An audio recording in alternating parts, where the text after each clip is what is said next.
RTO मिसळवरच्या कॅफेवर तरुण तरुणींचा ताव, पोलिसांचा कारवाईतून घाव।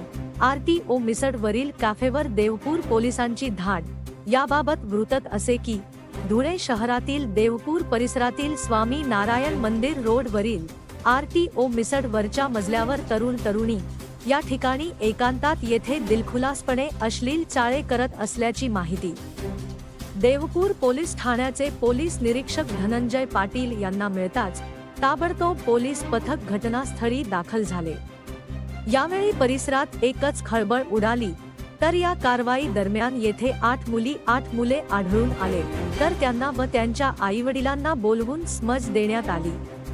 सदरची कारवाई पोलीस अधीक्षक श्रीकांत धिवरे, अप्पर पोलीस अधीक्षक किशोर काळे, उपविभागीय पोलीस अधिकारी ऋषिकेश रेड्डींच्या मार्गदर्शनात करण्यात आली।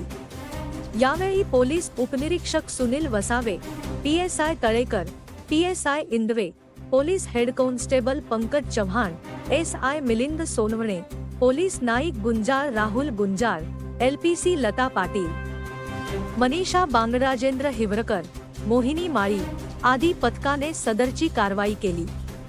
धुळे क्राईम न्यूज साठी अब्दुल रहमान मलिक, धुळे। आज देवपूर पोलीस स्टेशनच्या हद्दीत आम्हाला एका गुप्त बातमीदाराने माहिती दिली की इथं स्वामीनारायण मंदिराकडे जाणाऱ्या रस्त्यावर एक कॅफे आहे।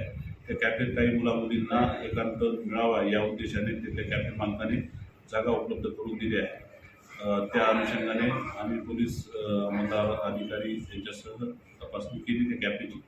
तर तिथे 8 मुलं आणि 8 मुली एकांतात मिळाले। त्यांना विचारपूस करण्याकरता पोलीस स्टेशनला आता बोलवलेलं आहे। त्याचबरोबर कॅफे मालकाचा आणि त्याच्या मॅनेजरचा शोध घेत आहोत आणि त्याच्यावर कायदेशीर कारवाई आम्ही करत आहोत।